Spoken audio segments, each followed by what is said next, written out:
Bismillahirrahmanirrahim. Assalamualaikum warahmatullahi wabarakatuh. Allahumma shalli wa sallim wa barik ala Sayyidina Muhammad wa ala ali Sayyidina Muhammad. Tahun 1999 saya berlayar dari Pelabuhan Tanjung Priuk selama 6 hari 5 malam ke Pelabuhan Kurung Raya di ujung Sumatera. Itu mengarungi Selat Malaka selama berhari-hari. Di dalam kapal itu saya setiap sholat jamaah, setiap sholat di musola tuh ketemu sama orang jamaah tabligh. Orang jamaah tabligh ini berceramah menceritakan tentang kisah-kisah sahabat Rasulullah. Dan sampai ketika saya sampai di darat, saya diundang ke tempat rumahnya di masjid sana di Cotgu, di daerah pedalaman Aceh Besar. Agak ke dalam jauh masuknya. Di situ memang ada masjid, lalu ada tempat orang bermukim, lalu ada belajar menghafal Quran terutama. Nah, saya dihadiahi buku ini nih, Himpunan Padilah Amal. Nah, ini saya nggak pernah beli, alhamdulillah dikasih tebal ini. Dikasih saya waktu itu masih bujangan, saya baca-baca gitu kan. Saya baca di dalam buku ini ada suatu kisah. Kisahnya ada seorang di tengah padang pasir lagi lewat, kemudian dia lihat di depannya itu ada kebun dan juga di atas ada awan mendung. Awan mendung itu jalan gitu ditiup sama angin, tiba-tiba awan mendung tuh berhenti di situ, di kebun itu, dan hujan. Khusus hujan di situ aja, nggak hujan di tempat lain. Jadi awan itu menuruni hujan di situ, hujan terus di situ kan sampai udah lama gitu, udah basah semuanya, udah menggenang air di situ seperti hujan di kampung kita lah begitu. Itu udah, kemudian setelah itu hujan berhenti. Ketika itu dia, lah tempat lain kagak hujan, di sini doang hujan kok. Lalu dia datanglah ke kebun itu. Dia tanya, "Assalamualaikum Pak," kalau bahasa kita mah, "ini kebun siapa?" "Ya, kebun saya. Saya melihat ada sesuatu yang aneh di kebun Bapak ini." "Apa itu?" "Saya lihat tadi di sepanjang jalan ada awan mendung. Saya lihat awan mendung itu berjalan ditiup angin ke kebun Bapak, sampai di situ dia turun hujan di sini. Sebenarnya amalan apa yang Bapak buat?" Nah, tuh Allah memberikan rezeki kepada dia di tempat lain kagak hujan, khusus hujan di tempat dia aja itu. Hujan di tempat dia aja itu. Di tempat lain nggak hujan. Aneh kan? Itu hingga kebun-kebunnya subur, tanaman-tanamannya subur karena air dialiri di situ aja.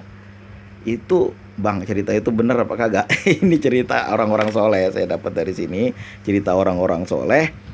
Bagaimana cerita orang soleh, kisah orang soleh kita nggak percaya. Orang cerita bohong aja di TV tiap hari kita percaya. Sinetron itu kita percaya. Mulai dari Ikatan Tali sampai sinetron apa itu kita percaya, nonton berjam-jam itu kan. Habis sinetron itu kita percaya. Ini kisah orang saleh dia gak percaya. Jadi Rasulullah bersabda, kama qala Rasul, yang namanya hikmah adalah barang hilang buat kaum muslimin. Kalau ditemuin di mana aja ambil. Ambil. Yang penting dapat hikmah, itu adalah barang hilang buat kaum muslimin. Ambil. Dia temuin di mana aja ambil. Ini kisah-kisah orang-orang soleh. Jadi di kebun dia itu, Allahumma shalli wa sallim wa barik ala Sayyidina Muhammad wa ala ali Sayyidina Muhammad. Di kebunnya turun hujan gitu kan. Lalu orang tuh bertanya, kalau bahasa kita mah, "Pak, apa sih amalan yang Bapak buat sehingga Bapak buat jadi begini nih, hebat betul ini, kok bisa turun hujan di daerah sini aja, di daerah lain enggak, sehingga kebun Bapak itu menjadi subur terus?" Lalu dia bilang, "Ya saya nggak berbuat apa-apa, cuma begini, kalau saya panen, itu panen saya bagi 3. Pertama, saya untuk makan keluarga saya. Kedua, saya kembalikan ke kebun lagi untuk bibit. Yang ketiga, saya serahkan untuk kaum muslimin, terutama orang-orang yang miskin, orang-orang yang gak punya pekerjaan, orang-orang yang duafa, anak-anak miskin, anak-anak yang kelaparan, itu saya kasih sedekah." Sehingga Allah membuat seperti ini. Lah datang kita, pelitnya 17 setan. Jangankan orang lain, saudara sendiri kesusahan nggak dibantu. Itu ada, itu saya punya saudara itu, punya kerabat itu, luar biasa itu. Giliran saudaranya itu dari masih kecil diurus sampai kuliah dikuliahin, sekolah disekolahin, begitu udah sukses saudaranya sakit, sambil merem juga ke rumah sakit bisa, kagak mau nyampe. Itu aneh. Yang kayak begini, membaca salawat apa juga, membaca doa apa juga, itu tidak melaksanakan perintah Rasulullah namanya. Rasulullah menyuruh kita apa? Untuk berbuat baik. Al-Quran yang diturunkan kepada Rasulullah, salah satu ayat memerintahkan kita untuk apa? Untuk yang sering kita baca di mimbar-mimbar Jumat itu kalau akhir, innallaha ya'murukum bil adli wal ihsan wa itaizil qurba dan menolong membantu kerabat-kerabat yang dekat. Nah, ini coba bagi kemana-mana, ceramah di mana-mana, jalan kemana-mana, umroh tiap tahun. Tapi saudaranya, bang, abang kemarin abang saya tuh udah pergi umroh lagi, alhamdulillah kata saya. Cuma ini saya rasanya mau ke rumahnya segen. Emang apa? Pernah saya lebaran ke rumahnya, ujungnya diceritain, dia bilang.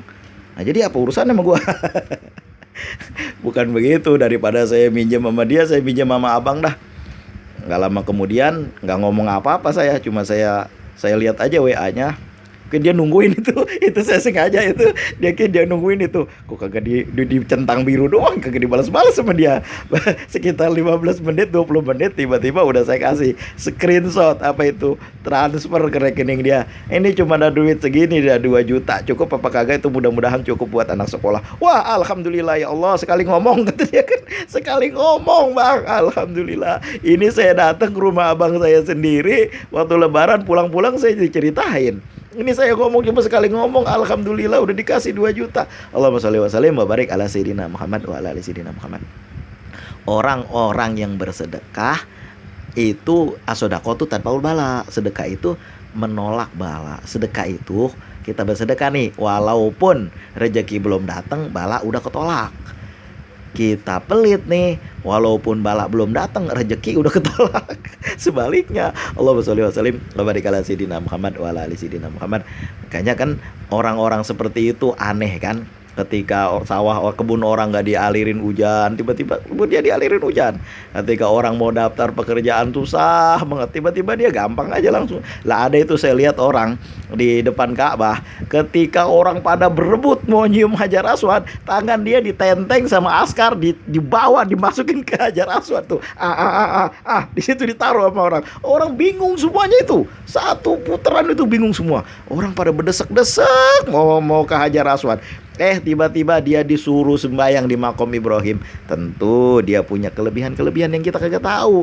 Apa itu? Salah satunya orang-orang yang dermawan. Bukan sama saudara, perhitungan banget. Sama Allah juga jadi perhitungan tuh. Padahal Allah merintahkan apa? Wahai Bani Adam, dalam hadis kursi, wahai Bani Adam, jangan perhitungan kepadaku. Nanti aku akan perhitungan kepadamu juga. Ya Allah, saya udah baca nih 10.000 kali sholawat, ngapa kagak dapet perhitungan sama Allah. Tuh, itu orang tuh nggak perhitungan sama Allah dia, sehingga apapun dia angkat, belum dia berdoa tuh, belum diangkat tangannya, belum orang dilihat sama orang itu, ngapain tuh awan ke situ, kok berhenti di kebun itu, lah kok turun hujan, dia belum berdoa, udah dikabulkan sama Allah, udah didatengin hujan turun di situ. Apalagi kalau dia berdoa, saya udah baca wirid, udah baca zikir, udah baca sholawat, udah banyak banget, apa kagak dikasih? Ya mungkin itu kita salah satunya bagian dari kelompok salabah, yaitu apa? Perhitungan sama Allah, perhitungan sama saudara-saudara kita, perhitungan sama manusia, sama orang. Nih suatu saat Musa, ya Allah, kata Nabi Musa nih. Biasanya kalau berkaitan dengan Nabi Musa kan Bani Israel, ya Allah, saya pengen ngelihat benar itu kemuliaan yang diberikan kepada Muhammad dan umatnya. Kata Allah bilang dalam riwayat itu kan disebutkan, namanya juga Israiliyat. Boleh percaya, boleh nggak Israiliyat. Kalau Rasulullah bilang, kalau Rasul, apabila ada Israiliyat cerita, engkau jangan membenarkan dan jangan menyalahkan. Tetapi yang namanya hikmah buat kaum muslimin dari mana aja datang ambil, karena hikmah adalah barang yang hilang. Jadi Allah menjawab, Musa, engkau tidak akan sanggup. Aku kasih lihat yang paling kecil aja nih. Begitu Allah bukakan yang paling kecil, dilihat untuk Musa, hampir Musa itu pingsan, hampir tewas Musa. Pingsan karena melihat suatu besarnya kemuliaan itu.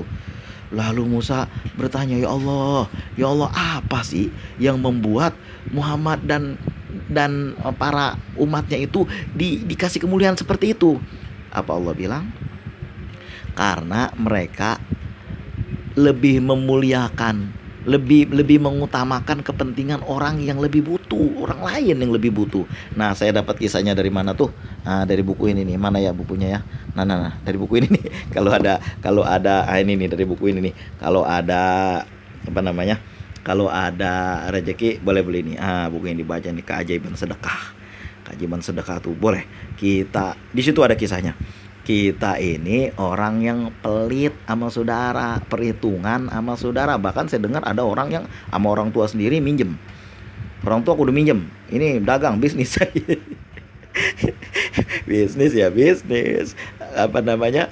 Disebutkan ini sebagai apa dalam doa kita sehari-hari, kita baca tijarotalan taburo, usaha bisnis yang nggak pernah merugi. Apa itu bisnis yang nggak pernah merugi? Bisnis yang dilakukan kepada Allah, memberikan sedekah di jalan Allah. Di dalam Al-Quran disebutkan, siapakah di antaramu yang mau meminjamkan kepada Allah? Bahasa Allah meminjamkan, bayangin coba, saking pelitnya manusia itu, pelitnya Allah aja sampai bilang siapa yang mau meminjamkan kepada Allah. Bayangin, Allah aja dipakai bahasa siapa yang mau meminjamkan. Kalau minta maka dikasih. Saking pelitnya tuh manusia tuh, sehingga Allah menggunakan bahasa siapa yang mau meminjamkan kepada Allah. Bayangin kalau minjam kan dipulangin, kalau bisa ada lebihnya. itu pikiran Yahudi punya itu. Yang penting kan dapat cuan. Sehingga Allah menggunakan bahasa apa? Siapakah yang mau meminjamkan di jalan Allah? Kenapa saking pelitnya manusia sama Allah aja kayak gitu, apalagi dengan sesama. Allahumma shalli wa sallim wa barik ala sayyidina Muhammad wa ala ali sayyidina Muhammad. Nah inilah ketika kita membaca doa apa aja, ketika kita memohon apa aja, kagak diterima-terima, kagak kabul-kabul. Lah sedangkan dia kagak pakai berdoa, tiba-tiba awan udah datang ke situ, udah turun hujan di situ. Kagak adil amat Allah. Padahal mah dia sendiri yang kagak adil. Ngapa? Dia mah kagak pakai perhitungan. Lu mah perhitungan banget. Kemarin dia kondangan berapa? 10.000. Catat. Besok kita mulangin 10.000 juga. Biasa banget di Betawi itu. Begitu tuh. Allahumma sholli wa sallim wa barik ala sayyidina Muhammad wa ala ali sayyidina Muhammad. Kenapa Nabi Muhammad itu dimuliakan dengan kemuliaan sebesar-besar itu? Nah, dalam buku ini disebutkan bahwa mereka lebih mengutamakan orang lain, orang banyak yang dianggap lebih susah daripada mereka, sehingga mereka mendahulukan. Dulu bantuin tetangga kita, ini kagak mau kemana nih Pak Haji, umroh lagi Pak Haji, iya umroh lagi. Sementara yang sebelahnya itu miskinnya luar biasa. Mbak, besok mau bayar sekolah, ya bentar dulu, Bapak berdoa dulu sama Allah, Bapak nyari dulu ya, doain ya. Coba bayangin, anak mau sekolah, Mbak, seragam kagak ada, yang udah pada robek. Mbak, besok ibu guru suruh bawa, biasanya kan ada sekolah tuh, pening kepala orang tua. Kenapa? Ada aja keperluan sekolah, ada aja yang kayak gitu. Sementara encingnya sendiri udah berangkat umroh lagi. Yang begitu tuh yang mungkin yang doanya susah banget diterimanya. Udah pergi jalan-jalan kemana lagi, udah beli barang terus menerus. Sementara sebelahnya abangnya, kerabatnya, kakaknya, saudaranya kesusahan. Nah, seperti yang saya bilang tadi pagi, ketika kita menjauh kepada Allah, dalam surat Al-An'am, kami akan bukakan pintu-pintu kesenangan pada mereka. Ketika mereka lalai, tiba-tiba saja kami menyiksa dengan siksaan yang pedih, yang sebanyak-banyaknya, sehingga mereka semua terbengong-bengong. Allahumma sholli wa sallim wa barik ala sayyidina Muhammad wa ala ali sayyidina Muhammad. Mudah-mudahan bisa diambil pelajaran ini kan. Kita membaca sholawat, kita membaca doa, jangan sampai halu. Kita sendiri aja pelit sama sesama manusia. Padahal kan man ahya anasa annama ahya anasa jami'an. Siapa yang menghidupkan manusia, maka seolah-olah dia menghidupkan seluruh manusia. Ini apa namanya, kerabat, tetangga, saudara kesusahan, ya, terus aja dia apa namanya, pergi tur, berangkat umroh lagi. Padahal Rasulullah yang mengajarkan seperti itu. Rasulullah pergi haji cuma berapa kali? Sekali. Sekali aja. Kita yang jauh-jauh ya namanya umroh tuh ila umroh kafaroh, betul. Hajjul mabrur laisa jaju ilal jannah, betul. Tetapi haji yang wajib cuma sekali. Maka dari itu kita yang lebih bermanfaat lagi untuk kepentingan orang banyak. Wah, saya kagak mau begitu bang, saya pokoknya mau pergi aja, mau umroh, mau terserah saya lah, duit gue ini. Lu ada apa sama lu? Iya, tapi lu nanti tidak dibikin seperti Musa yang takjub melihat kemuliaan Nabi Muhammad. Apa itu? Karena Allah bilang, karena mereka Muhammad dan umat-umatnya itu saling ruhama'u bainahum. Di dalam surat apa tuh? Di dalam surat Al-Fat ya. Surat Al-Fat, ruhama'u bainahum, mereka saling kasih sayang sesama mereka. Mereka mendahulukan orang lain lagi. Mereka mendahulukan orang yang lebih penting lagi, yang lebih punya kepentingan lagi. Itulah sehingga mereka diberikan apa? ruhama ubainahum. Bang, saya udah tua banget, jodoh kagak ada. Kalau kagak ada jodoh, selain membaca selawat, banyak-banyak bersedekah. Mudah-mudahan nanti jodohnya datang sendiri. Bang, saya kok susah amat, jualan gak laku-laku. Ya kagak ada cara lain lah selain banyak membaca sholawat, dan juga perintah yang kita sholawatin kita amalin. Kita banyak-banyak sholawat. Yang kita sholawatin siapa? Rasulullah. Rasulullah yang kita sholawatin. Perintah Rasulullah apa? Rasulullah mengajarkan apa? Berbahagialah orang yang menahan kelebihan ucapannya dan mengeluarkan kelebihan hartanya. Lah itu kita kagak amalin sama saudara, perhitungannya luar biasa. Kalau masih susah berdoa, dijawab doa, itu aja. Lihat itu.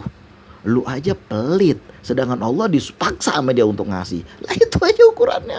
Allahumma sholli wa sallim wa barik ala sayyidina Muhammad wa ala ali sayyidina Muhammad.